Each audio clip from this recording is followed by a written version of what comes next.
Boa noite, pessoal. Sejam muito bem-vindos a mais um evento da ABCP.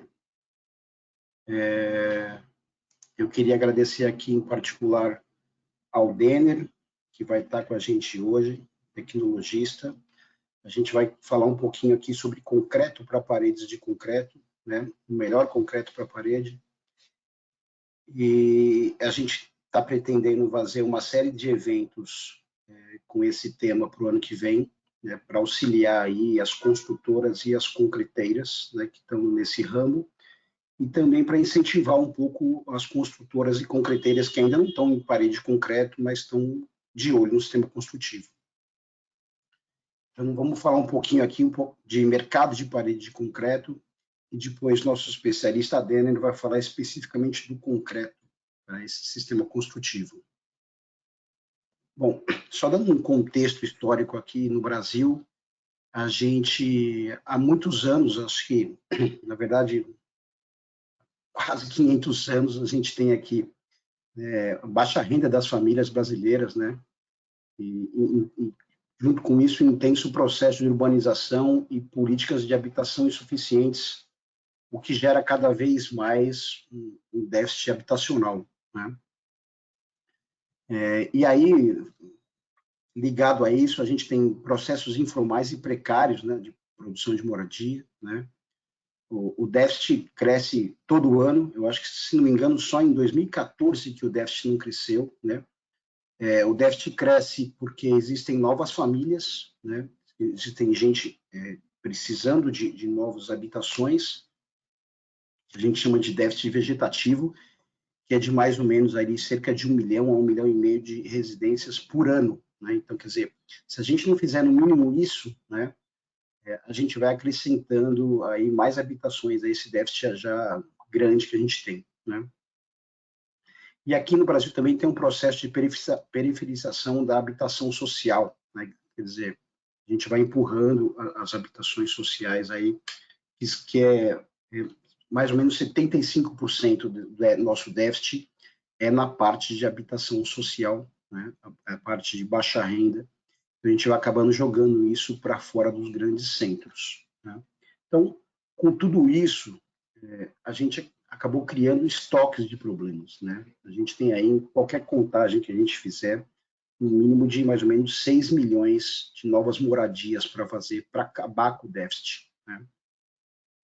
E assim, esses 6 milhões são moradias novas que a gente vai ter que construir, fora as quase 25 milhões de habitações que estão inadequadas, né? Então, não tem, às vezes não tem um banheiro dentro, não tem energia elétrica, não tem água, né? Não tem infraestrutura local, né? Então, quer dizer, essas pessoas também estão precisando de habitações novas, né?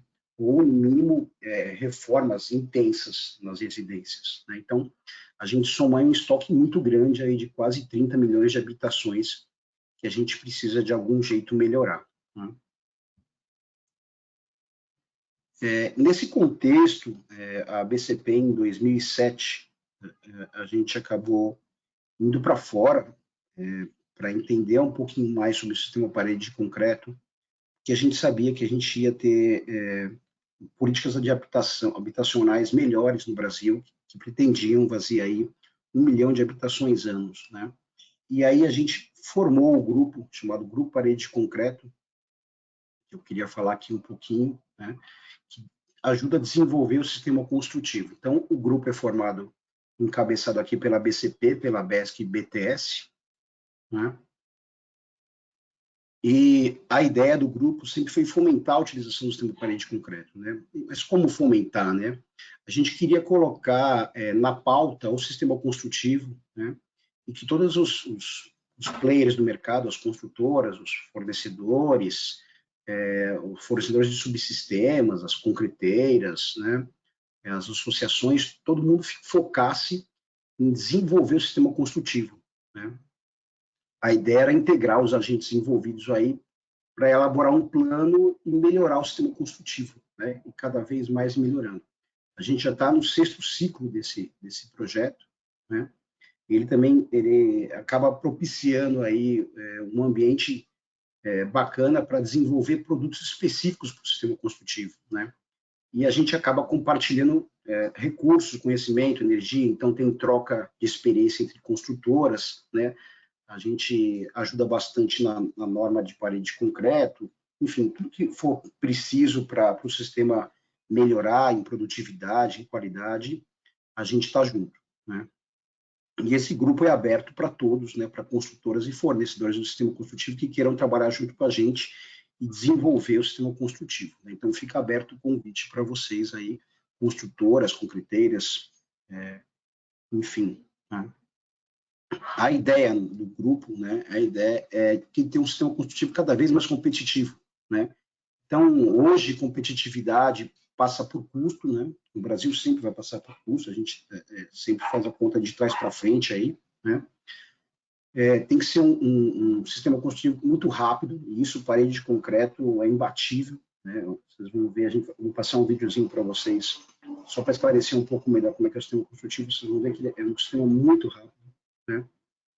E aliado à rapidez, a gente também tem a qualidade, né? Quer dizer, não é porque a gente faz em escala e rápido que a gente perde de mão a qualidade. A qualidade anda junto e é uma qualidade industrial, né? Então, a gente acaba colocando a indústria dentro do canteiro de obra, né? Isso é muito bacana, né? E tudo isso, lógico, olhando ainda para o meio ambiente, né? A gente sabe que cada vez mais os consumidores também vão olhar para isso, né? E o planeta está precisando disso, né? De sistemas construtivos que usem cada vez menos, né, os recursos do planeta, né? Para isso, para esse sistema construtivo ser, então, mais competitivo, a gente tem que mexer na cadeia fornecedora de materiais e serviços, né? Então, a gente tem que ter todos esses materiais no Brasil todo, né? Seja formas, concreto, telas, né? Os subsistemas, né? Então, para isso, a gente também tem, nesse grupo aqui, existem fornecedores, né? Onde a gente faz pesquisas todo o ciclo para saber como é que anda o sistema construtivo, como é que a gente pode melhorar o sistema construtivo e aonde vai crescer, né? Para os próximos 3 anos. A gente faz processo de capacitação, a BCP tem 3 cursos, né? E a gente também faz processos de capacitação em loco para construtoras, né? Em company. Faz ferramentas técnicas para as construtoras, principalmente, entenderem o sistema construtivo, né? E poderem também comparar os custos com outros sistemas construtivos. E a parte de normalização, né? Onde a gente já tem norma desde 2012, então é um sistema já normatizado. Isso aqui é um pouquinho dos resultados que vocês podem encontrar no site da BCP, da ABESP e do BTS, né? A gente está dividido em ciclos, então todos os ciclos vocês podem entrar lá e pegar essas coletâneas gratuitamente, tá? A gente acabou ajudando um pouquinho na norma, tem os cursos que eu falei da BCP e a gente faz ao longo do ano aí cursos e eventos como esse para desenvolver o sistema e para falar um pouquinho sobre o sistema e sobre a norma também, tá?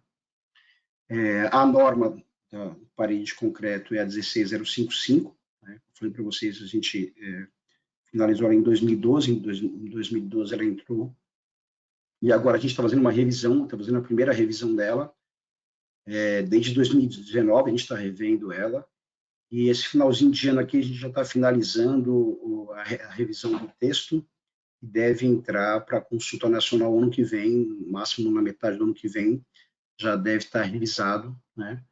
A gente está, nessa norma aqui, essa revisão, a gente acabou mirando bastante a construção de prédios altos, né? Então vai ter algumas facilidades aí, que vai melhorar bastante a produtividade, principalmente para prédios altos, né? E algumas coisas a mais que a gente achou que deveria melhorar na norma, como uma alternativa de cálculo também para a parede de concreto de cálculo estrutural. Inclusive, amanhã, acho que deve ser uma das últimas reuniões, amanhã, 1/12, vai ter uma reunião da norma, quem quiser participar, depois só me manda um e-mail, vou deixar meu e-mail aqui por último, eu mando o convite para vocês. Bom, aqui são os participantes do Grupo Parede Concreto, a gente tem mais ou menos 150 empresas, mais de 100 construtoras e uns 50 fornecedores, então aqui a gente vê vários tipos e tamanhos de construtoras, né? Tem as maiores construtoras do Brasil, né, Direcional, MRV, Tenda, né, Rossi, tem construtoras médias, tem construtoras pequenas, tem até construtoras que ainda não fazem parede de concreto, né, mas estão mirando o sistema construtivo, então a gente faz questão de dar a mão e andar junto com eles nessa implantação do sistema construtivo, né. Eu queria passar aqui para você como é que o mercado de parede de concreto evoluiu. E aí, isso aqui eu tirei, esse case da Direcional eu tirei dos resultados do site deles, uns anos atrás. Em 2014, eles eram a maior construtora do Brasil. E aí eu só queria passar para vocês como a implantação e o domínio do sistema parede de concreto na empresa foi muito rápido, né? A gente vê aqui no primeiro trimestre de 2012, 50% do que eles faziam, eles chamavam de construção industrial, né, utilizando aqui formas, né, então era parede de concreto. E o restante era alvenaria estrutural e estruturas convencionais. Isso em 2 anos foi migrando, até no quarto trimestre de 2014, chegou a 90%, né, e hoje eles são 100% parede de concreto, né. Outra construtora que evoluiu bastante no share dentro da empresa foi a MRV, né. A MRV está com a gente também desde 2007 no grupo Parede de Concreto. Em 2010, em 2015 ela tinha 10% só do share dela fazendo em parede de concreto. Isso foi evoluindo que em 2020, né, já tinha 95%, né, que tudo que a MRV faz é parede de concreto. Para esse ano eles estão estimando aí construir algo em torno de 50 mil unidades habitacionais, né? Então, quer dizer, é muita coisa e, assim, a gente não... A MRV acertou no sistema construtivo, porque, assim, é um sistema para escala, né? Hoje, não somente para escala, mas se você pensa em fazer, construir repetidamente e construir na escala, é o melhor sistema que tem hoje, né, no Brasil. Para algumas obras específicas, né, como essa obra da MRV aqui, do Gran Reserva Paulista, onde tinha quase 7 mil unidades, né, a gente pode fazer algumas coisas específicas para a construtora, né. Então, a gente fez aqui 1 ano e meio de planejamento, a MRV já tinha todo o planejamento, mas a gente acabou tentando detalhar melhor isso, né, chamando cada fornecedor e discutindo a melhor solução, porque a MRV ia passar ali de prédios médios, né, prédios R+4, prédios de 8 andares, para prédios maiores, né? E então a gente definiu aqui por bem fazer um planejamento mais detalhado, né? Então, qual que é o melhor concreto para esse tipo de prédios mais altos, qual que é o melhor planejamento, né? Qual que é o melhor tipo de forma. Então, para esses empreendimentos aqui, o grupo também pode ajudar nesse sentido, né?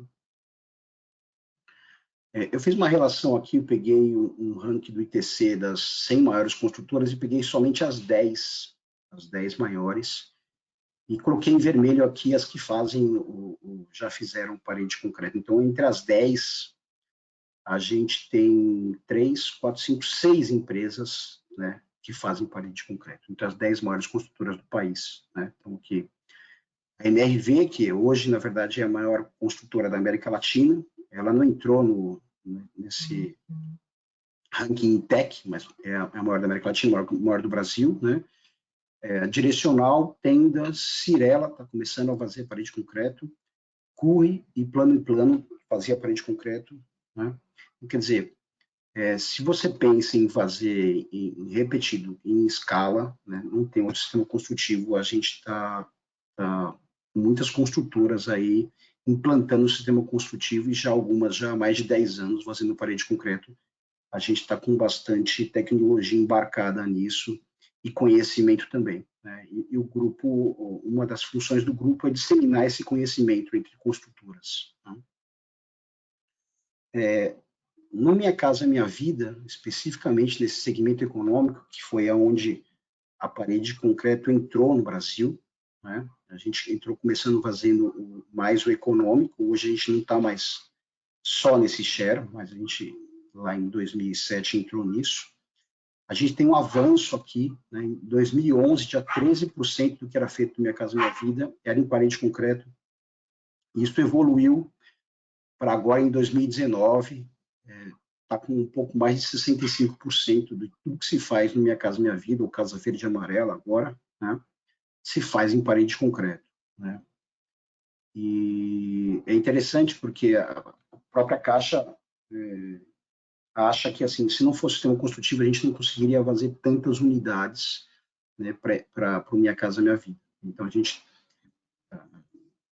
tem a honra aí de ter ajudado um pouco aí o país a sair um pouco desse déficit habitacional que a gente tem aqui tão grande.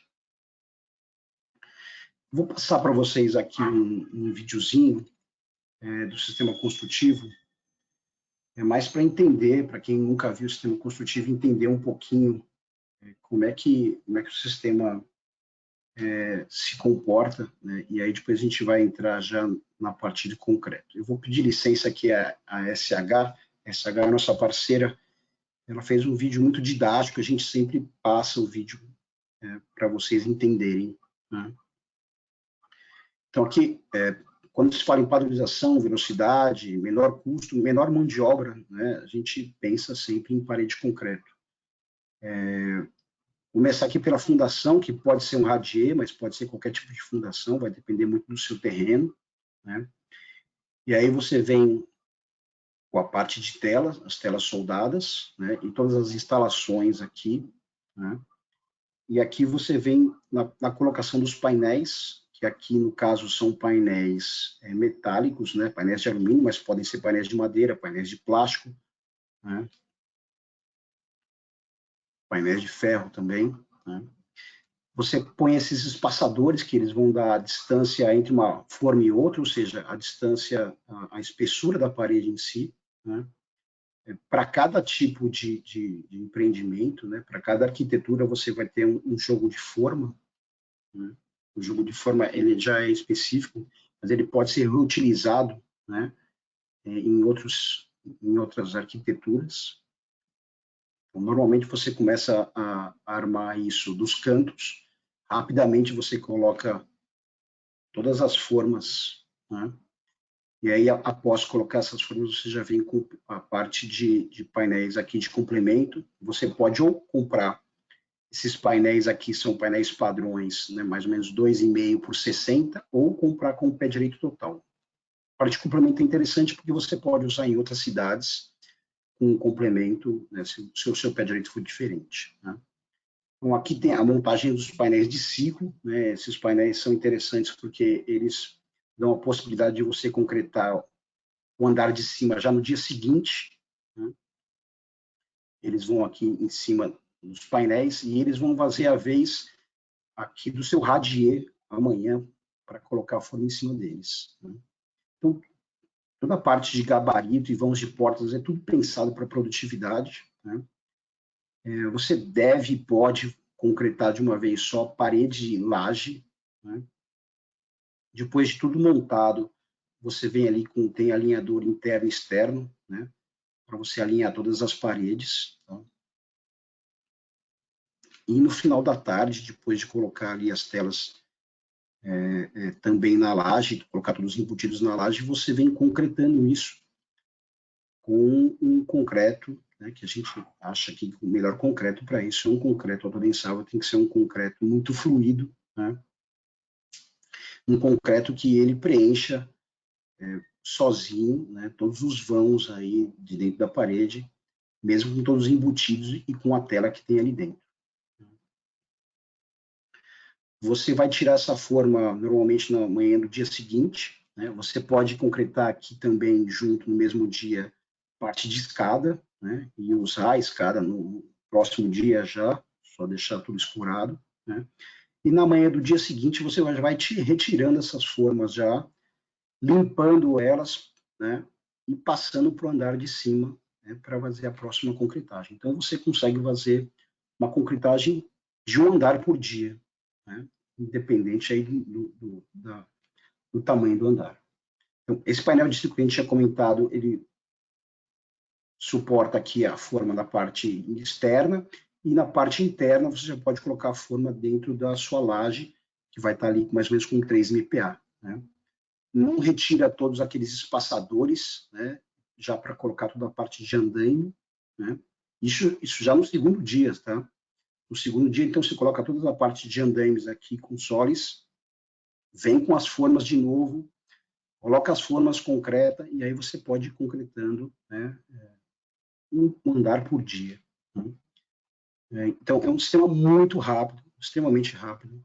Vale ressaltar aqui que a parte de segurança de parede de concreto do sistema brasileiro é um dos melhores do mundo, né? A gente desenvolveu muito aqui no Brasil essa parte de segurança, né? Os fornecedores, junto com as construtoras, desenvolveram uma coisa muito bacana e muito produtiva.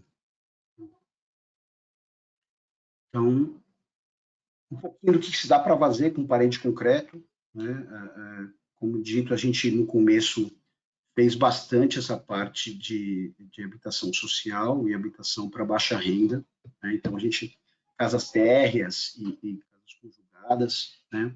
Ou mesmo assobradados, né? Esses são os primeiros conjuntos feitos no Brasil aqui pela extinta Bairro Novo, né? Também, tipicamente, os predinhos de térreo mais 3 ou térreo mais 4, né? Isso aqui é intensamente feito com parede de concreto, né? Mas também tem a parte aqui de prédios mais altos, prédios de 20, 25 andares, né, que a gente já faz há alguns anos, né? E aí, saindo um pouco do mercado de baixo padrão para o mercado de médio e alto padrão. E mais recentemente, a gente tem aqui tido no Brasil o mercado de prédios altíssimos, né? Aqui, um deles é o Aurora Exclusive Home, né, que fica ali no Balneário Camboriú. Ele tem 50 andares, né? E é um apartamento por piso, ou seja, é altíssimo padrão. Se não me engano, a brincadeira começava em 3 milhões, né, cada apartamento. E ele foi feito aqui, todo em parede concreta, aqui a gente vê fotos das formas. E agora a gente vai ter um prédio, esse é o prédio mais alto sendo construído no Brasil, em parede concreto, mas eu acho que o ano que vem a gente já vai começar, a SG Construtora vai começar um empreendimento de 65 pavimentos também em Balneário Camboriú, né? E a gente está, então, invadindo um pouco aí esse mercado de altíssima renda, né? E lá fora a gente vê muito isso, né? A gente vê prédios de 100 andares, 150 andares, né?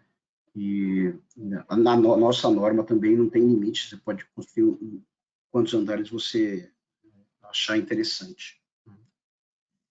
E aí, mais uma coisa que a gente está fazendo aqui no Brasil, que no começo não dava para fazer com parede de concreto, é fazer a unidade única, né? Então, aqui a gente vê duas unidades de parede de concreto, são duas casas distintas, né, arquitetonicamente, totalmente distintas.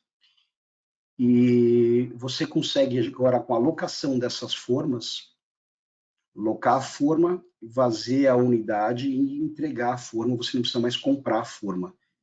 Então, por não precisar comprar, você pode fazer unidades distintas, né, com arquiteturas totalmente diferentes, né? Então, parede de concreto também entrando um pouco nesse mercado de alta renda, né, mas na parte de unidades unifamiliares aqui, né? E a gente está cada vez mais buscando fazer unidades cada vez menores e com a parte de locação de formas e com a parte também de venda de formas cada vez melhor no Brasil. A gente vai cada vez diminuindo mais, né, o número de unidades necessárias aqui. A gente, para alta renda, já não tem mais essa exigência de escala e daqui a pouco também para baixa renda a gente não vai ter mais isso, né? Então, era isso um pouquinho que eu tinha para falar para vocês de parede de concreto, né? A gente vai ter, depois do Denner, a gente vai ter uma pequena brincadeira aqui, vocês podem fazer umas perguntas, a gente pode discutir um pouquinho do sistema construtivo junto com vocês, né?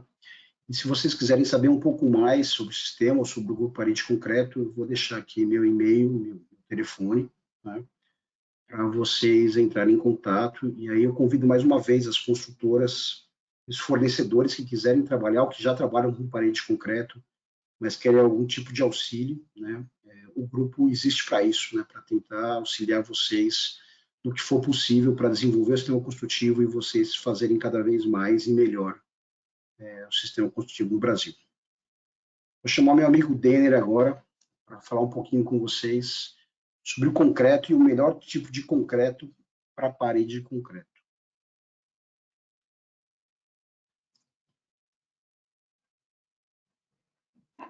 Luiz, boa noite. Denner. Boa noite, Denner. Boa noite, como está? Como vão, pessoal? Tudo bem? Joia, tudo bem. Eu estou... joia. Deixa eu colocar aqui para mostrar. Denner vai se apresentando. Opa. Minha tela deve ter chegado já para vocês, por gentileza, Luiz? Sim. Já está a sua tela, Denner. Joia, então tá bom. Bom, pessoal, boa noite a todos. Primeiramente, agradeço. Quero aí reiterar o agradecimento, Rubens, ao convite, à BCP, ao núcleo de parede, né? É um prazer estar aqui, a gente poder sempre somar, compartilhar, aprender, né?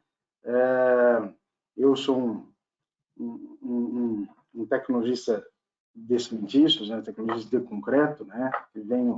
Conheço e trabalho com sistema de paredes, de concreto para cima de paredes aí há um bom tempo, né? Tive a oportunidade de, nos idos do Bairro Novo, também trabalhar com um projeto lá no início, né?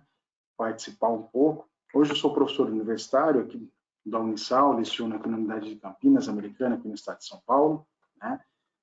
Presto consultorias aqui pela minha empresa, pela Sóbia, né? E tenho aí mais de 15 anos aí de estradas aí com sistema de concreto. A gente vai trazer um pouco da temática, né, sobre, né, a especificidade do concreto. E aí, como o Rubens já comentou, ao final, né, a gente vai ficar à disposição para trocar aí algumas informações, aberto aí às perguntas que a gente possa debater com bom, pessoal. Então, o objetivo nosso, como o Luiz comentou, né, a gente envolvido aí pelo sistema de paredes, né, essa norma a gente vai flutuar né, de forma bem bacana, né, sobre a norma de 14.931. Deixa eu só me ambientar aqui, pessoal, um pouquinho com com o material, com o cursor. Beleza, tirando aqui, com a ferramenta, só um instante. Ok. Ótimo. E, bom,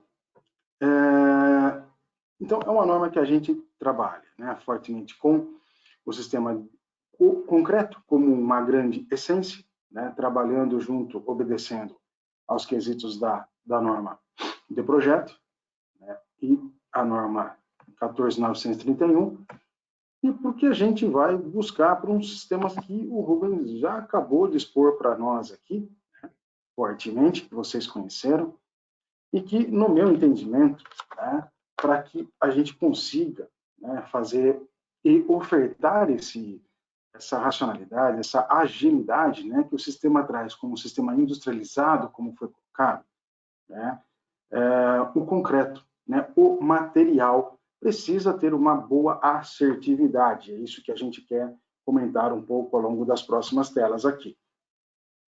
O concreto, ele é, como sempre, produzido fora do canteiro, na nossa temática hoje. Então, a central de concreto, né, para o meu entendimento, e sempre trabalhei dessa maneira, ela é uma extensão do canteiro de obras, né? Então, a boa assertividade, a agilidade, né, a racionalidade que a construtora busca e todo o que o sistema pode promover, inicia de forma muito boa, como o Rubens pautou ao final da apresentação naquela sala, numa das reuniões, como ele comentou, né? Ou seja, no planejamento. Né? Então, planejar toda a sistemática, planejar o traço, planejar o sistema de concreto. Né? Então, tudo isso começa de lá a assertividade, a boa prática. Né? O bom traço começa no bom planejamento de como nós vamos operacionalizar esse processo. E, falando em sistemas cimentícios, né, nós seremos, né, regidos, né, o material concreto, por esta famosa curva da rigidez com o tempo, né? Ou seja, nossa limite de trabalhabilidade, ou seja, o material terá a sua plasticidade, a sua trabalhabilidade por um tempo determinado, né? E nós seremos aferidos pela resistência a partir dessa transição entre a trabalhabilidade, né, e o início da resistência mecânica, né? E, claro, que quanto maior esse limite, né, quanto maior o tempo de trabalhabilidade, de aplicação, essa janela de início e fim de pega, o estado rígido, ele se torna mais adiante. O nosso grande desafio, né, enquanto tecnologistas, né, e produtores aí do insumo concreto, é realmente orquestrar, né, toda essa sistemática de produzir o concreto, entregar e fazer com que esse estado rígido para o sistema de paredes em especial aconteça dentro da premissa que é aferir a produtividade das resistências iniciais, como a gente trivialmente conhece, né, das resistências em torno dos seus 3 megapascal para o início das operações de produção. Aí uma tela para a gente só relembrar um pouquinho sobre o conceito de trabalhabilidade, né? Nós tipicamente trazemos a questão do conceito do que é a trabalhabilidade do concreto, né, em forma de números, em formas dos nossos ensaios. Então, nós temos as nossas faixas triviais de concreto seco, plástico, fluido, autoadensável, né, e é essa uma das faixas que a gente quer trabalhar e debater hoje sobre fluidez, alta densabilidade, aonde este concreto para o sistema de paredes é a sistemática onde esse material melhor se encaixa. A gente costuma comentar que não tem um concreto, ou não existe uma trabalhabilidade ruim ou inadequada por conceito, né? A cada aplicação requer, né, a sua trabalhabilidade adequada, né? O concreto autoadensável, ele é de ordem grande praticidade, a gente vai ver alguns pontos aqui interessantes, mas ele não é, em si, a solução, muitas vezes, para toda a aplicação, como a gente vê concreto projetado, a necessidade de extrusão e assim por diante. Bom, a norma de paredes de concreto, como o Rubens contou aí e nos trouxe à baila a trajetória, a evolução dela, né, ela segue, né, trazendo outras referências, como a gente está comentando da 6118, a NBR 12655, né, sobre a especificação de concretos, né, e alude também claramente à norma de produção de concreto dosado em central, recentemente retrabalhado, uma nova ampliação extremamente interessante. Tá?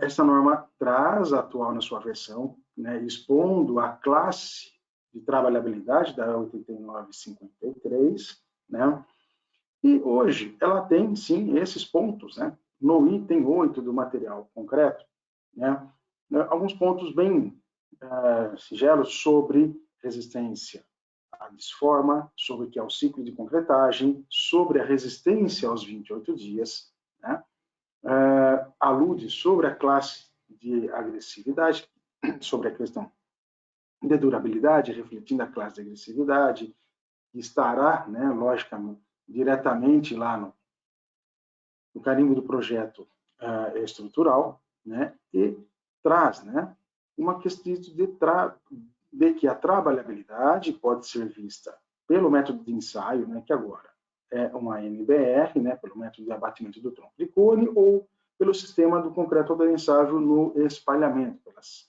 adoções da norma de concreto autoadensável, né. Ainda traz as citações quanto a quesitos complementares, como módulo de elasticidade, né, retração do concreto. Mas este capítulo, né, ele como a norma está numa revisão, e esse capítulo que eu tenho acompanhado e tenho participado, parte numa nova concepção interessante, ele traz, né, na sua direta expressão, que o concreto autodensável é, para o sistema de paredes, né, o concreto a ser indicado, a ser oportunamente trabalhado. Veja que nesta versão que nós temos hoje, não há uma restrição, nem tampouco nesse sentido, né, quanto à classe de trabalhabilidade e desta maneira. Tá?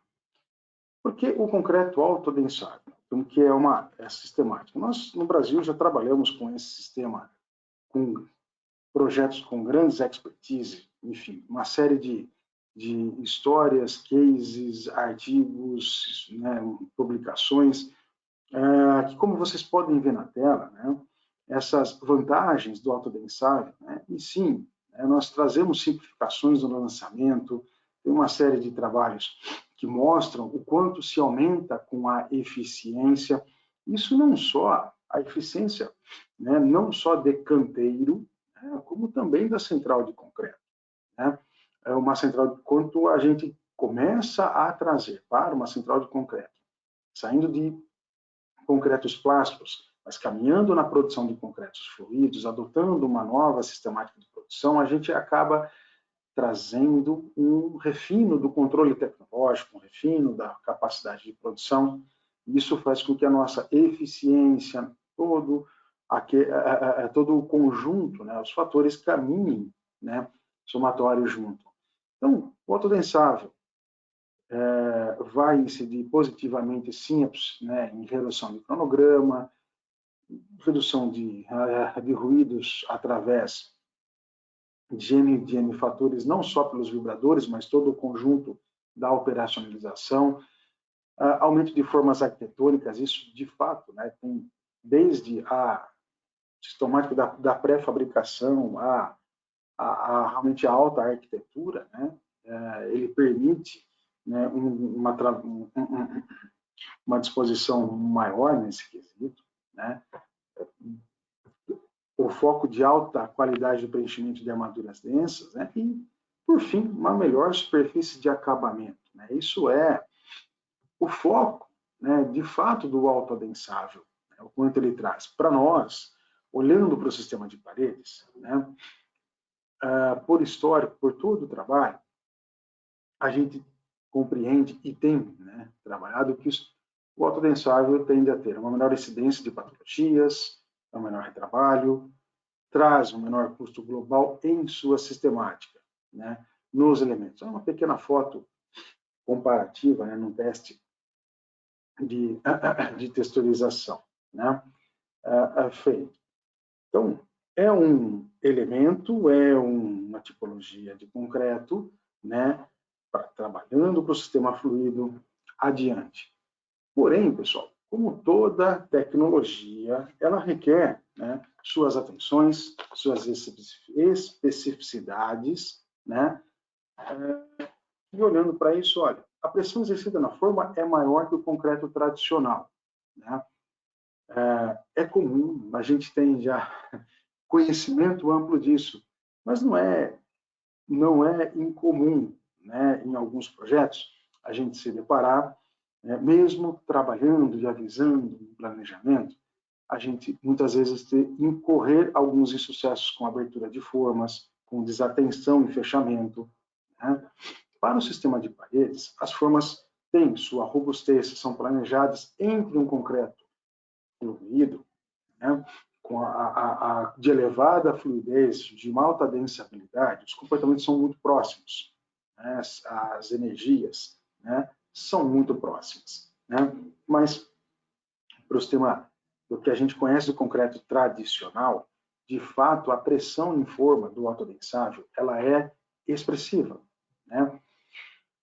Lançamento planejado, a gente vai olhar tem aqui alguns tópicos à frente, né, sobre cuidado com o lançamento. Né? Não é porque o concreto está fluido que eu posso lançá-lo com uma tamanha velocidade. Né? Bolhas de ar, claramente, elas são mais intensas, né? Dependendo da forma como está a dosagem do meu concreto e a forma como nós aplicamos, né? Essa imagem que está na tela, né, de bolhas formado a água, né, eu propositalmente coloco, né, e lembro sempre, quando olho para a imagem, uma fala do professor Claudio Sprigg, que sabiamente, né, sempre redundou que tudo é ciência dos materiais, né? Nós que muitas vezes fatiamos nas diversas disciplinas, né? O concreto é um material fluido, né? Enquanto sua produção e aplicação, né? Mesmo da sua consistência prática, não é à toa que nós hoje trabalhamos muito com a palavra reologia, né? Olhando trabalhando, né, o conceito reológico do material, né? E o autoadensável, dada a sua elevada fluidez e a sua concepção de viscosidade, né, nesta imagem, né, é muito clara para nós que, como maior for a nossa altura de lançamento de uma coluna de água, maior a intensidade de bolhas, né?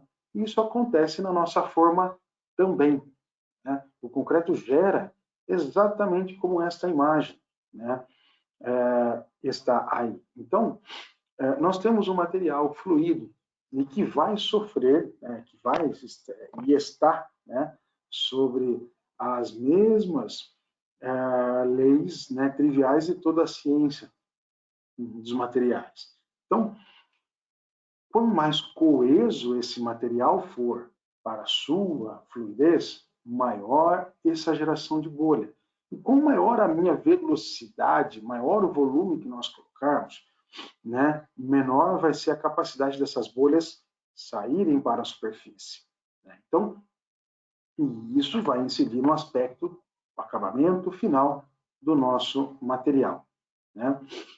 Lançamento incorreto, né, formação de camadas descontínuas, né, intervalos elevados, né, entre caminhões, como juntas sofrem o mesmo quesito como o concreto trivial.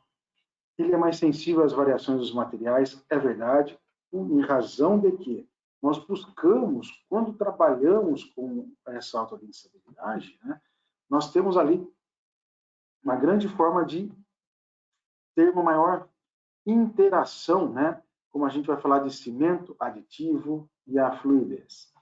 Então, qual é o nosso principal objetivo ao dosar um concreto autodensável?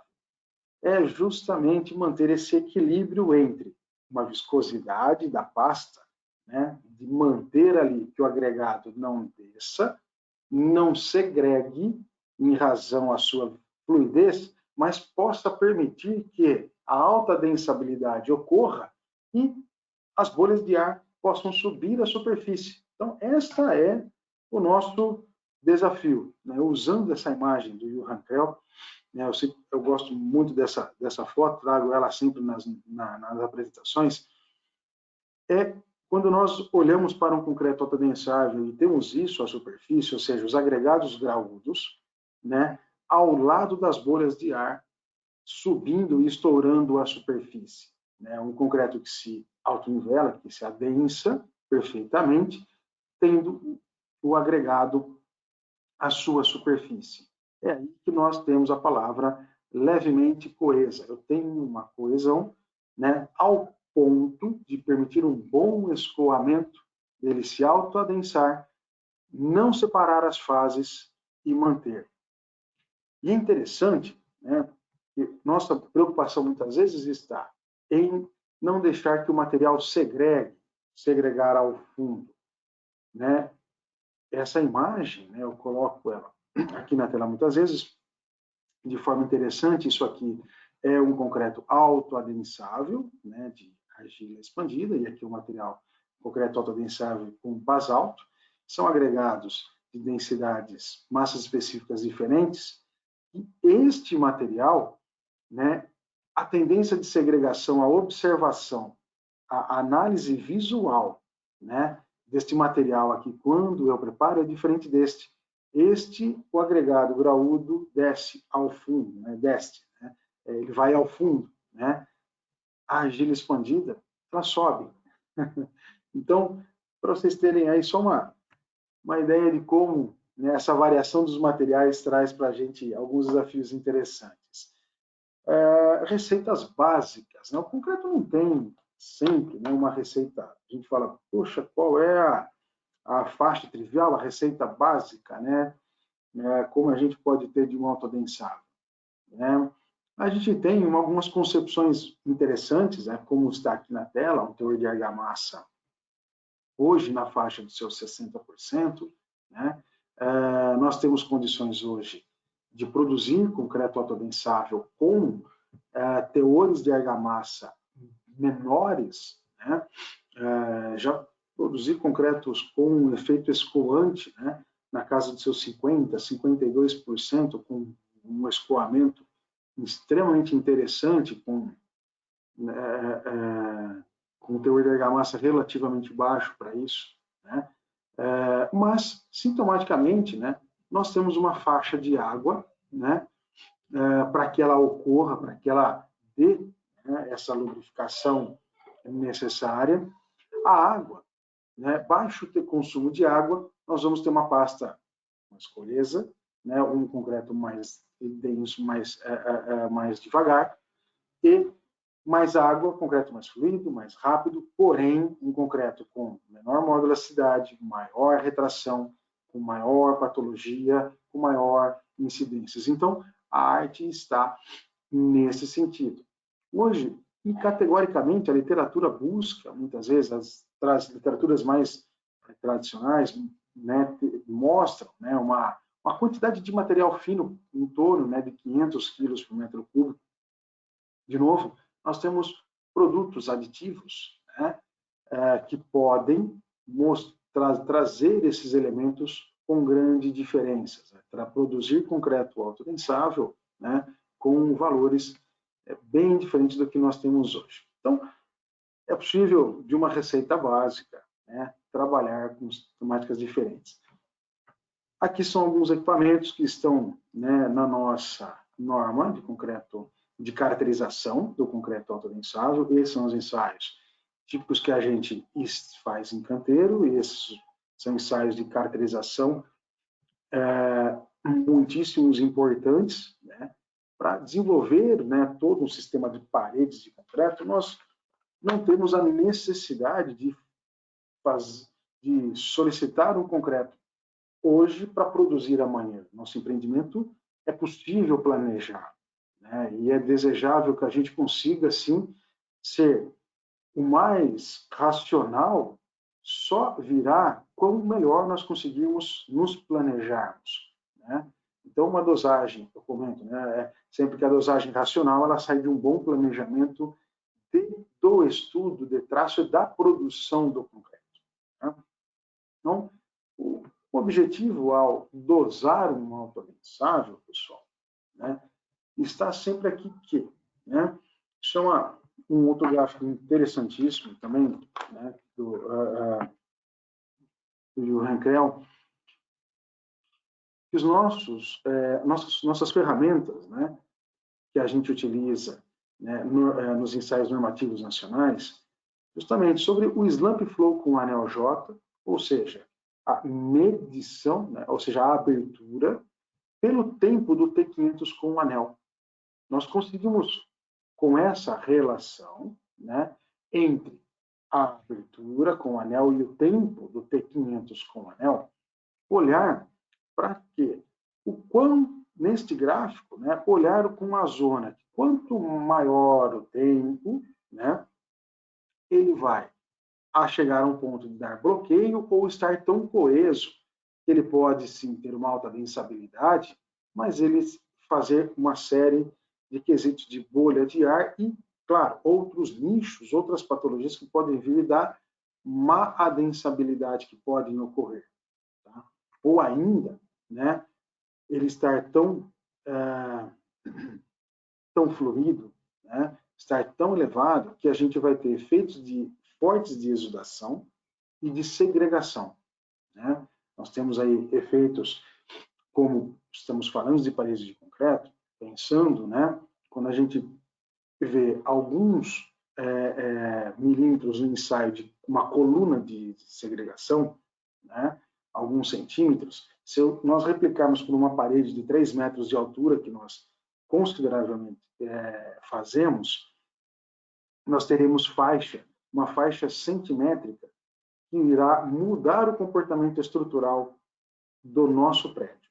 Então, é extremamente importante ter a concepção de que o concreto precisa ter a fluidez requerida, mas ter a estabilidade do fluido para atingir o seu estágio de rigidez.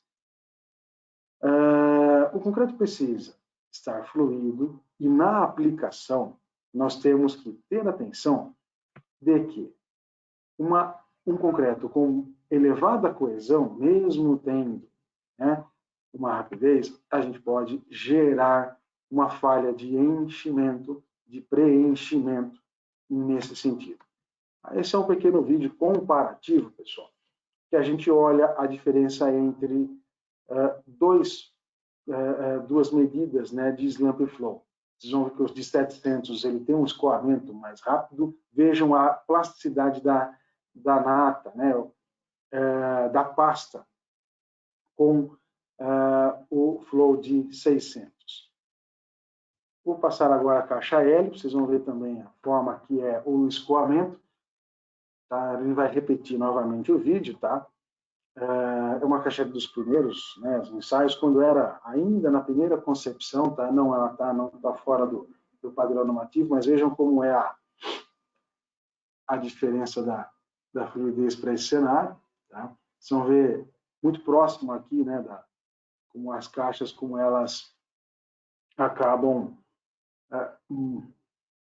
ficando, né, e a fluidez como é nesse cenário. Somente, né, e estamos falando de duas classes de autodensável aí muito próximas, né, de 600 para 700 milímetros. Tá? Isso muda a nossa visão da aplicação no sistema de paredes. Tá? Autodensável, né, as particularidades que a gente tem. Então, quando a gente, né, bom, passando aí alguns quesitos, como o Rubens comentou, né, a ideia é que a gente avance, crie grupos, a gente avance nos estudos, faça estudos mais específicos, detalhados sobre dosagens, sobre ensaios, né, mas as nossas particularidades, né. Então, o autodensável, ele tende, né, a gente a ter uma agitação menor, controlada, dar uma coesão, uma pressão na forma maior, a sensibilidade à dosagem de água, ela é maior, e claro, né, eu preciso olhar o bom controle de aditivos para que eu possa regular claramente o fim de trabalhabilidade, né, quando a gente, aquele gráfico, lá no início, quando eu mostrei sobre a questão do tempo de trabalhabilidade, início de rigidez, né, ele é, sim, muito ajustável com os parceiros de aditivos. Tecnologias que nós temos hoje, ela é fundamental para que a gente consiga adequar bastante sobre isso. Bom, a gente tem, olha, aqui um recorte de norma, da nossa norma de autodensável, né, mostrando o nosso índice de estabilidade visual. Né. Isso aqui é um ensaio feito em campo, publicado numa revista também, só mostrando aqui quesitos, olha, para que a gente faça todo o trabalho de caracterização, de inspeção e entre entendendo a robustez do processo de produção para que a gente não entre e avance para os nossos sistemas de paredes com o que a gente costumeiramente indica como concreto autossegregável e não ao invés de concreto autodensável, né? Nós temos facilmente tecnologias boas para podermos fazer uma aplicação boa de concreto, temos normas que nos embasam muito claramente como trabalhar, temos aí, né, todo um núcleo de paredes, ABCP, ABESC, que fomentam, que tem profissionais que podem apoiar e amparar facilmente com tecnologia aí boa para a gente poder crescer e avançar, como tem sido aí, provavelmente, o andamento da revisão da norma de paredes. Então, a especificação típica, né, a gente tem hoje uma discussão andando, né? Se a gente tem a necessidade de andar fortemente com o concreto fluido para a parede, ou a gente realmente consegue obter mais resultados com um concreto autoadensável mesmo, numa primeira classe de autoadensabilidade, né? Então, remédio pronto, né? Uma central de concreto, embora não seja farmácia, né? Mas a gente segue uma receita adequada, né? E procura seguir critérios que vão avançar nesse sentido e fazer aí a melhor posologia para cada projeto e para cada obra. Bom, amigos, essa era a nossa apresentação, tá? Essa corrida das temáticas, e vamos aí ficar à disposição para a gente debater, olhar alguns temas e conversar um pouco melhor sobre os pontos apresentados aí. Muito bom, Denner. Obrigado. Agora, tem algumas perguntas aqui dos participantes. Deixa eu pegar aqui uma primeira pergunta. Primeira pergunta, assim, qualquer concreteira pode fazer um concreto para parede de concreto, Denner?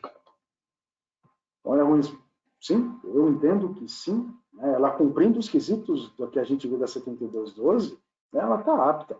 Né? Hoje nós temos aí tecnologias sem nenhuma dificuldade. Né? Eu participo de alguns projetos, né, com sistemas, né, de centrais que atendem os requisitos mínimos da 7212, né, que são bem aplicáveis. Qualquer concreteira que se procure ter um mínimo de estrutura, que desenvolva, que faça o seu controle, que a gente tenha, né, trabalhado os quesitos mínimos das boas práticas. Né? Não é uma grande estrutura, né, de equipamentos que vai ser única e exclusivamente, né, a razão de fazer um bom concreto, mas a conjuntura e principalmente pessoas. Né? Acho que a assertividade vem do conjunto, do somatório sempre. Né?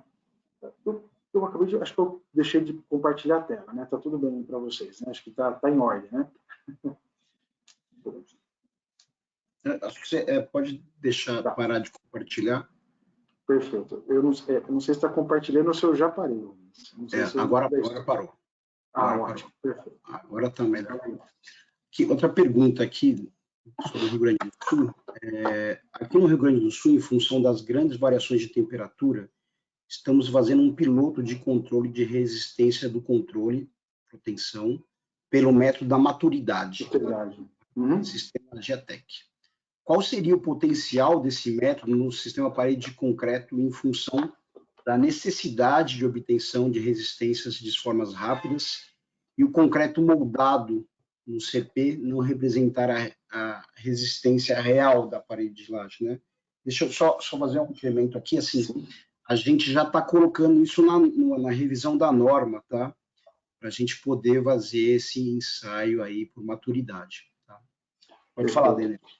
Rubens, eu só não entendi o final, se tinha uma palavra do não ou o texto final aí, eu só não entendi a última. O concreto em função da necessidade de obtenção da resistência de forma rápida e o concreto moldado no CP normal não representar a resistência real da parede ou da laje. Perfeito. Sim. Existe assim, eu não conheço, de novo, o estudo em si, mas conheço uma série de estudos, né, que são muito positivos. O método da maturidade não é nada recente, não é nada novo e é algo extremamente embasado, né? Tanto que Rubens já adiantou aí que segue, né, Rubens, para a revisão da norma, e eu acho que é um caminho muito positivo. Eu acredito que nós temos que avançar para adoções nesse sentido, tá? O método da maturidade, ele requer, vamos lá, é necessário entender que são réguas diferentes, né, ou são trenas diferentes, digamos assim. Nós precisamos equilibrar ou colimar elas, né? Tem que calibrá-las, né? Então, não é que não representa, né? Nós temos formas de medir. E, claro, a peça, com uma certa frequência, a peça, ela tende a ter, né, uma maior maturidade que o próprio corpo de prova. Então, são pontos que o estudo, eu acredito que eles devam estar trabalhando dessa forma, estar relevando esses pontos, né? É importante que o corpo de prova do estudo também possa representar situações diferentes, né? O corpo de prova tem as situações diferentes, um corpo de prova muito mais próximo à realidade da peça e outro noutra situação, né? Só isto, né? Tem uma série de estudos acadêmicos que mostram, né, que esses ambientes diferentes podem também mostrar e dar indícios o quão mais próximo da estrutura essa assertividade estará. A pergunta cita, né, acho que um fornecedor dessa tecnologia, eu conheço em particular um pouco do projeto da Geotec, eu acho ele extremamente interessante, até pela facilidade que é, né? Eu acho que é uma tecnologia que tem muito a se desenvolver, promete muito, né? E espero que vocês avancem bastante nesse estudo, né? E ele tem muito a ser aplicado em paredes de concreto. Aliás, tem projetos pelo Brasil que já utilizam, sim, o método de maturidade para uma série de controles. Tem projetos que já se utilizam o método de maturidade para isso. Não é uma coisa nova não, né, Denner? Não. E é bem interessante. E é bem embasado. Vamos aqui a outras perguntas. Ó. Qual a espessura da parede de concreto? Vai depender do tamanho da edificação? Já respondo de bate-pronto aqui. A espessura mínima é de 10 centímetros para paredes externas e para paredes internas de 8 centímetros. E, obviamente, vai depender da altura da sua edificação, né? Então, vamos dizer que com 10 centímetros para um prédio bem quadradinho assim, a gente consegue ir até uns 10 pavimentos. Para 18 pavimentos, 20 pavimentos, a gente vai ter ali mais ou menos 13 centímetros. Me perguntaram aqui nessa obra de 50 pavimentos quanto que é a espessura. Se eu não me engano é 22, mas eu estou dando um chute aqui, tá? Eu não estou lembrado direito, não. E me perguntaram também se essa obra de 50 pavimentos, Denner, quais os tipos de aditivos que você tem que usar para uma obra dessa? Olha, no concreto. Com frequência, né, hoje as tecnologias básicas, né, para o concreto autodensável ou mesmo para concretos de elevada altura são aditivos, né?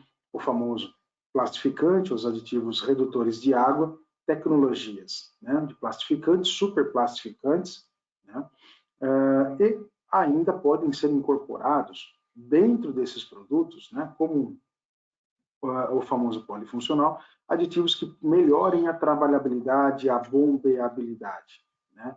Em geral, a tecnologia básica para os nossos concretos estão com plastificantes e superplastificantes. São o básico nesse sentido.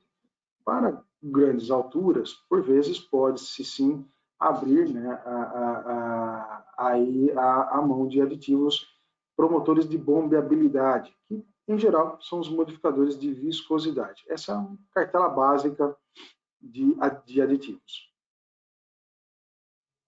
É isso. Aqui, mais uma pergunta que a gente está colocando na revisão da norma. Quando será obrigatória a contratação do profissional tecnologista do concreto, né?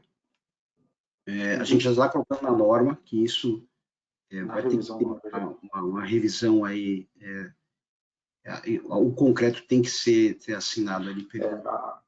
Nessa nova revisão, né, só antecipando aí o texto, ele está muito bem mais assertivo, muito mais feliz, né, em termos de colocar, né, a necessidade de toda a validação inicial, de todos os estudos laboratoriais. Eu acho que essa nova revisão vai trazer aí realmente muito mais segurança técnica, e tanto para a concreteira, para a construtora principalmente, né? E precisaria aí realmente sempre de ter um apoio de tecnologista para a gente poder compartilhar aí e ser o mais produtivo e racional.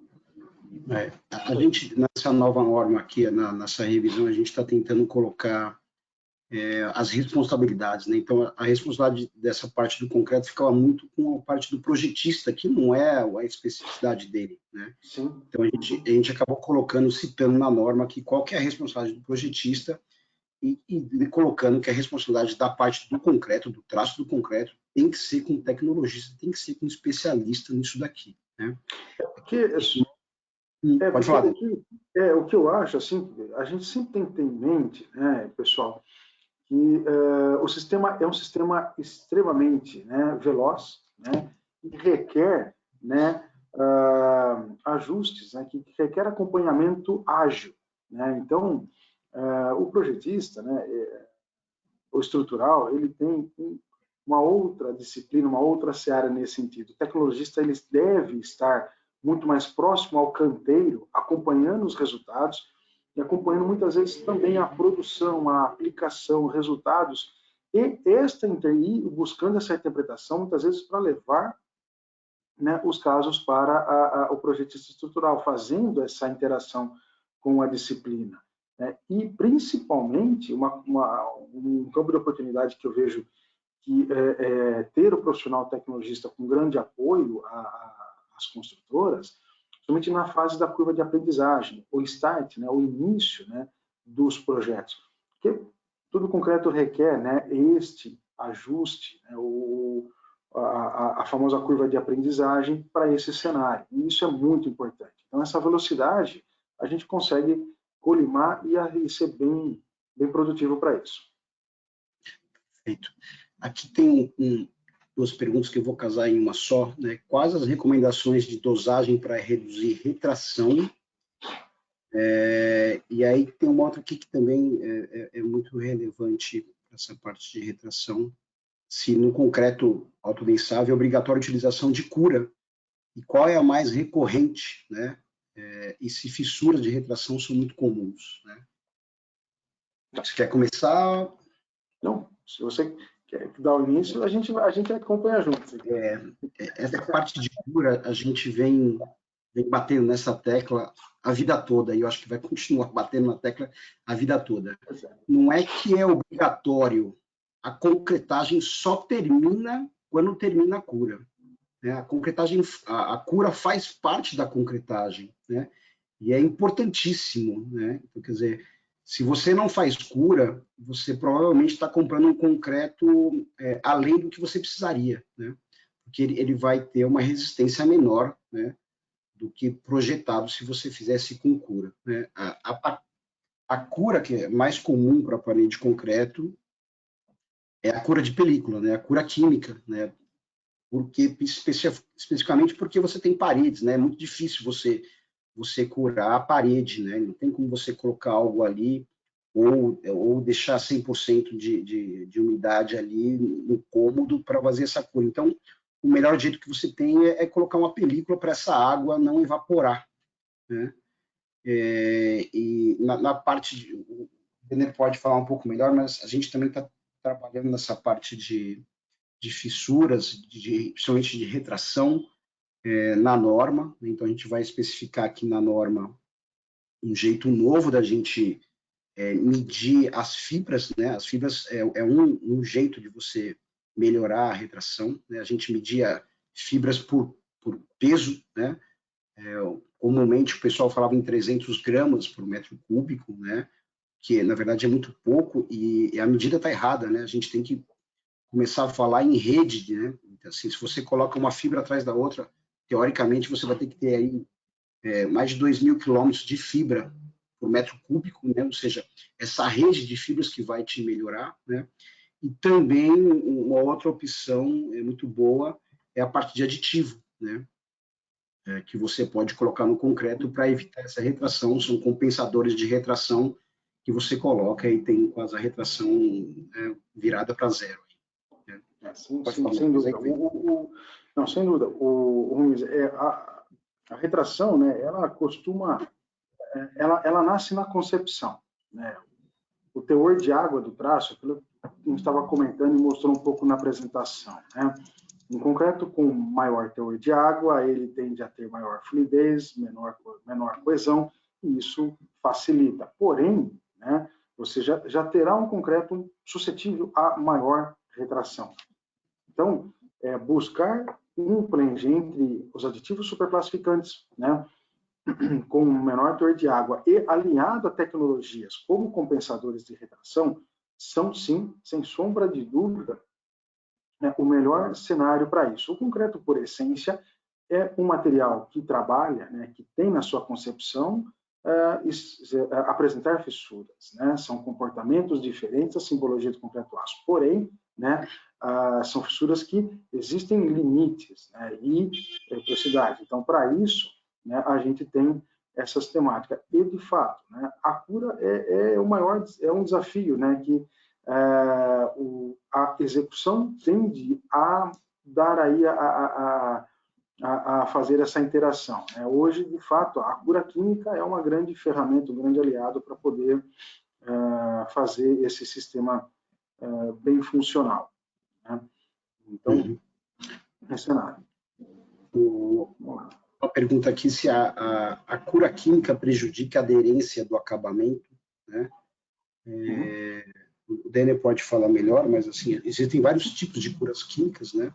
Então, principalmente as curas à base de parafina podem sim prejudicar, elas têm, né, na sua maioria, que ser retiradas, né, da parede após ali no mínimo de 7 dias, o que foi estabelecido pelo projetista.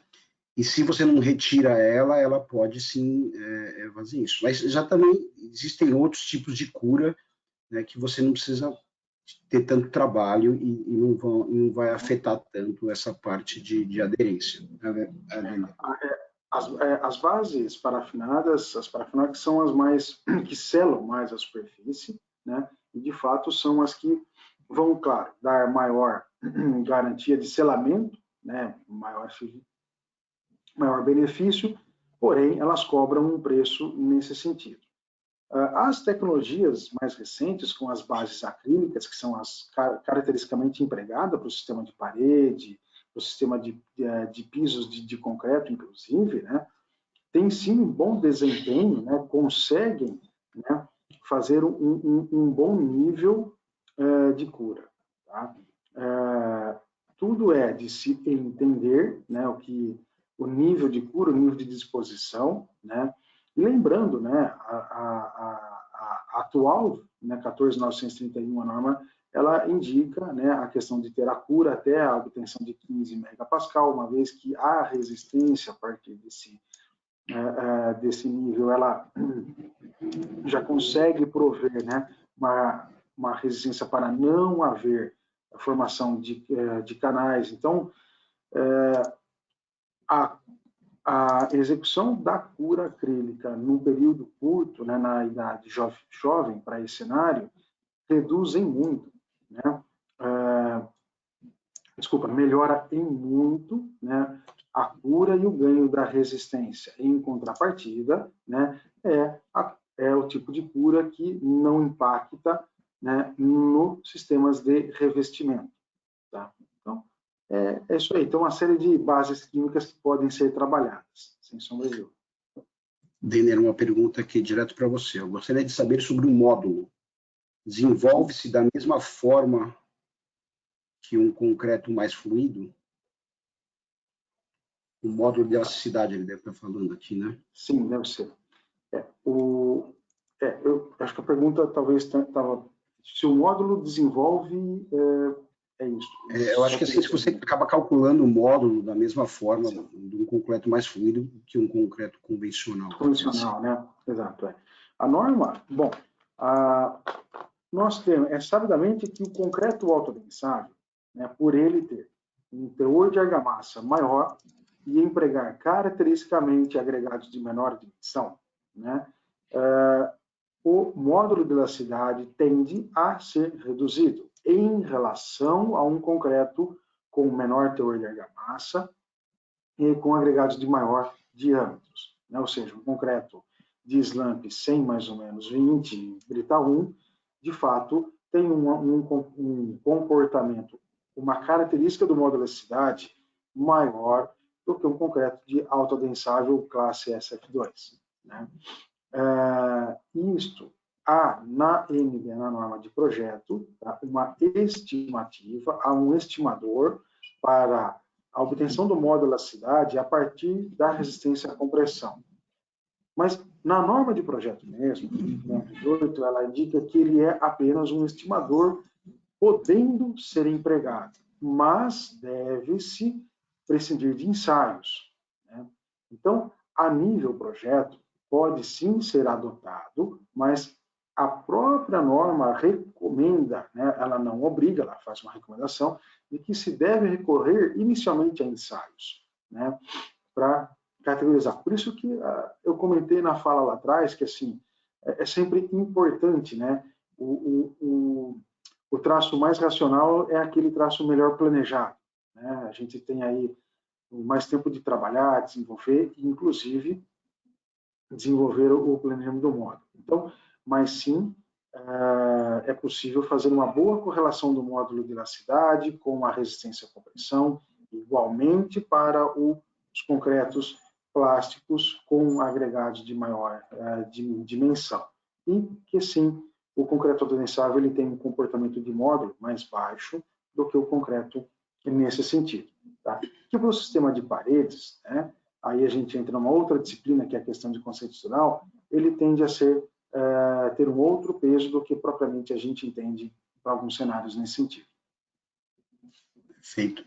Que o pessoal está me perguntando se isso vai ser gravado e disponibilizado, vai ser sim, tá? E aí vai estar na página da BCP, eu coloquei aqui a BCP do YouTube nos comentários aqui para vocês, então a partir de amanhã já deve estar liberado isso para vocês, tá?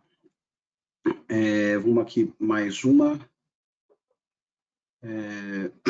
O pessoal está perguntando dos projetistas, qual que é a contribuição que o projetista pode ter na qualidade e no concreto da execução. O projetista estrutural, ele vai basicamente passar aí para vocês qual o tipo de concreto que tem que ser, qual que é a resistência, né? Qual é o concreto que vai ter que ter naquele empreendimento.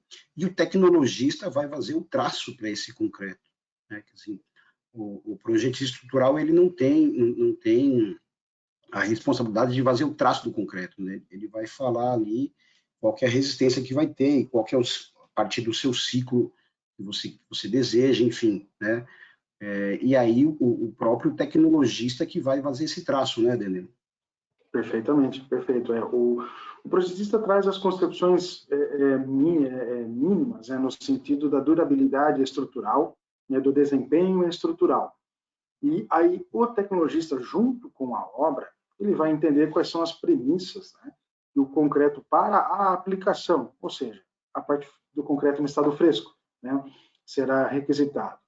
E nisto a gente agrega sempre, né, o fornecedor, que ou seja, a concreteira, com relação a toda a parte de ciclo, né, distância, ciclo, frota, início da concretagem, final esperado.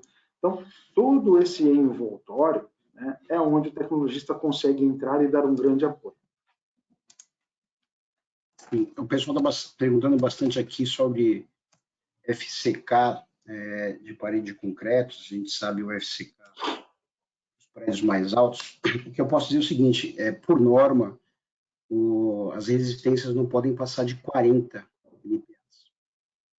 40 LPA em projeto, tá? Se por acaso passar na obra, não tem problema, mas em projeto você não pode projetar com concretos acima de 40, porque o que a gente não deseja são paredes muito finas, prédios muito esbeltos e muito altos, né? Que isso ia dar um problema aí na parte estrutural, né? Então, fica a dica aqui. Vamos mais uma pergunta aqui. No momento da execução, encontra-se muita dificuldade em dosar o concreto de diferentes caminhões e se manter o mesmo flow. Até quanto tempo entre um caminhão e outro, ou qual a diferença mínima de slump flow eu preciso para que não se tenha uma junta entre concretos? Deve ser uma junta fria aqui, né? Fria, sim, uma junta estrutural. Isso tem aí, a gente vê, essa variação, ela é rotineira, como a gente comentou, né? O concreto autodensável, ou o concreto fluido por si, ele já sai do que a gente chama de faixa, né, para uma linha, né? Então, ele é mais suscetível a uma série de variações, né? E isso a gente consegue fechar um ciclo de reduzir essas variações com toda aí uma sequência de buscando reduzir o que são as variáveis, né? Desde da produção dos insumos, a produção do concreto e o recebimento do concreto em si. Tá? A gente entende que assim, o concreto começa a dar a junta estrutural quando ele já inicia a sua perda de plasticidade, ou seja, quando ele começa a ganhar rigidez. Isso está muito próximo ao início de pega, tá? Próximo no sentido de não exato ao início de pega, mas anterior ao início de pega. Né? Por qual razão? Quando nós estamos com o concreto autodensável, nós não temos o que é a energia de vibração, ou seja, a energia externa. Quando eu tenho uma laje, né, com concreto plástico, né, nós temos obrigatoriamente o vibrador, então nós costuramos esses concretos. Quando nós aplicamos um concreto autodensável, esse limite, esse tempo, ele é menor. Né? Muitas vezes você não tem ali uma junta estrutural, no sentido de defeito estrutural, mas claramente você vê o que a gente chama de junta estética. Né? Ou seja, o intervalo de caminhões acima de 15 e 20 minutos, ele já irá marcar consideravelmente. Por quê? Porque o lábio do concreto ele já ressecou e começou a perder plasticidade. O novo concreto, ao chegar, ele consegue entrar, se misturar, fazer adensamento, ele está engastado, ligado, mas ele tem ali uma junta estética. Tá? Mas a junta estrutural, de fato, ela inicia muito próximo à pega, quando já você não consegue travamento, quando há, né, o lançamento do concreto novo sobre o concreto velho, e esses não são, ele não tem o intertravamento. Então, o concreto velho, o concreto anterior, né, ele já está já não está mais fluido, ele já está iniciando a rigidez. Então, é nesse tempo. Indicar este tempo, né, nem normativamente a gente conseguiu até hoje dar essa precisão, mas seguramente, né, de 15 a 20 minutos já se começa a ter essa dificuldade. Tá? O Denner, dá uma dica aí para quando a pessoa vai fazer a concretagem no outro dia, para ela não ter essa junta fria. O que ele tem que fazer com o concreto, com a parede já concretada no dia anterior, para minimizar o risco de junta fria? Então vamos lá. Porque, em verdade, né, se você já fez o concreto no dia anterior, né, ele já terá literalmente uma ligação concreto novo, concreto velho. Né? Já será aí uma ligação, já não mais, né, um concreto novo, concretos plásticos, né, ou concretos, né, fluidos. Você já terá realmente ali de fato já será um sistema de junta. Né?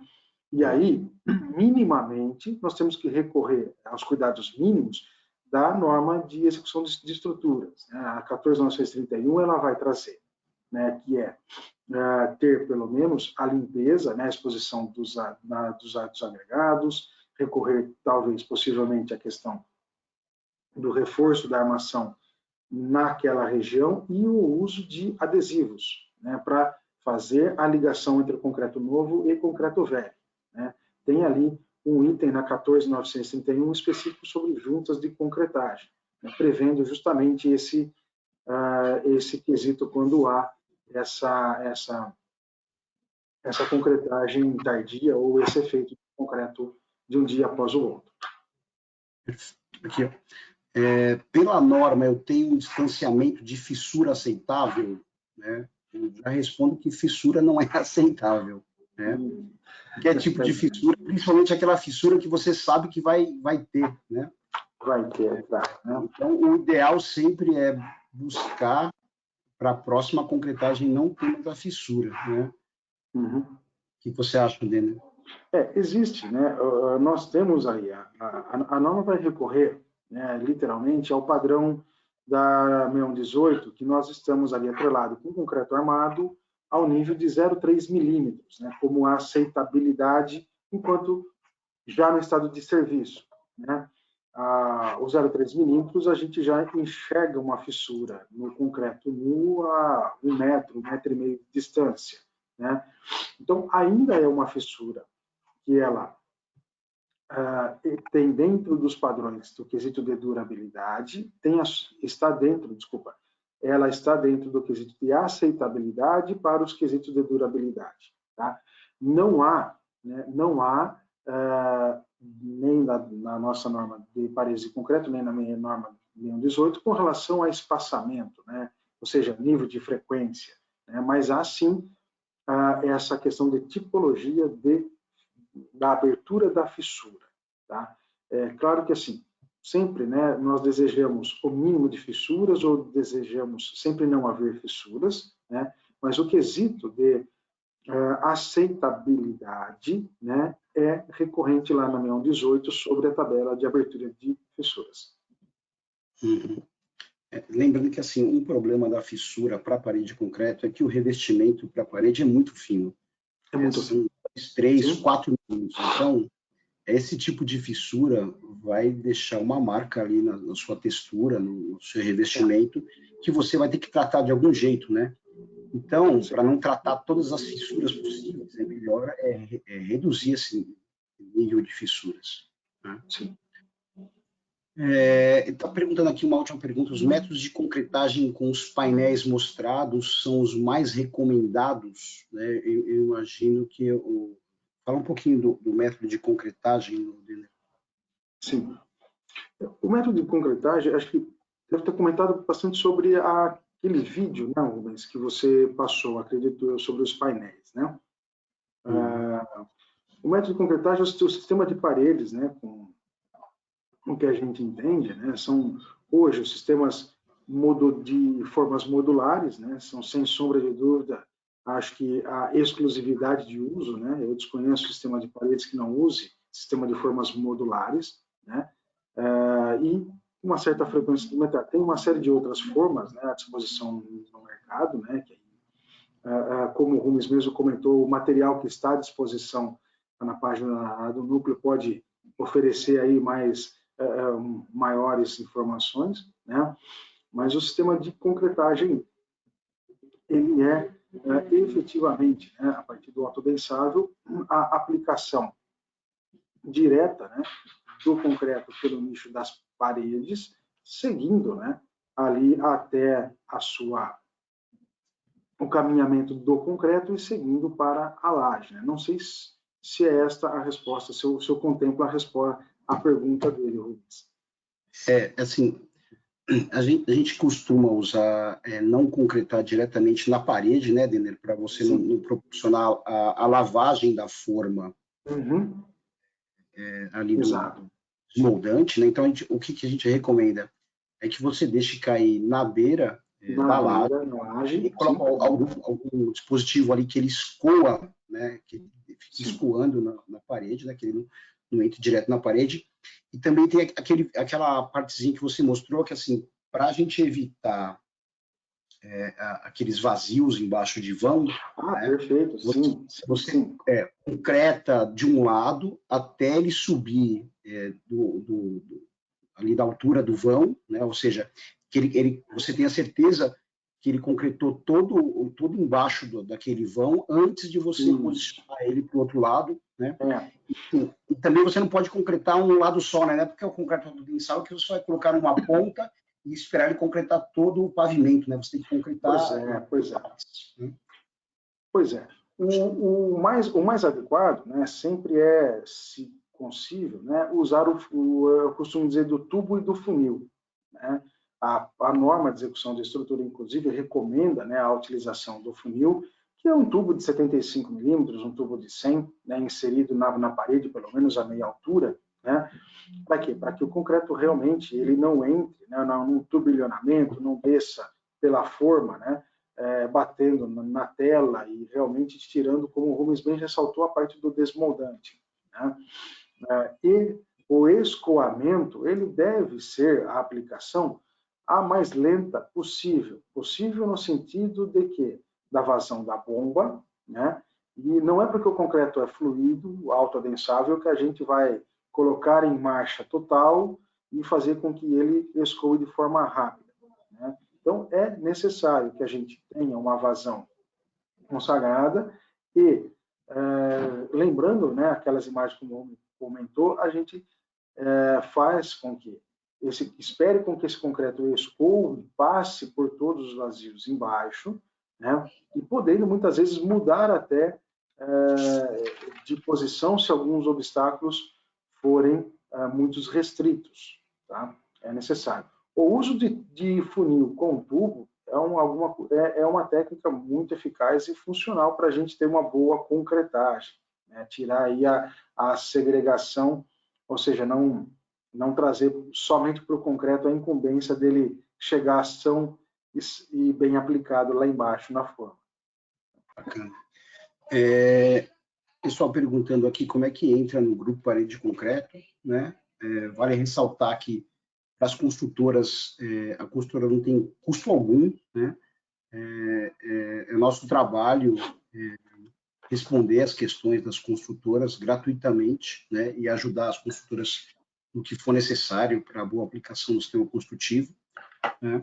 Então, basta me mandar um e-mail, né, dizendo que quer aderir ao grupo Parede de Concreto, e depois eu retorno esse e-mail. É bem facinho de fazer, uma coisa muito tranquila.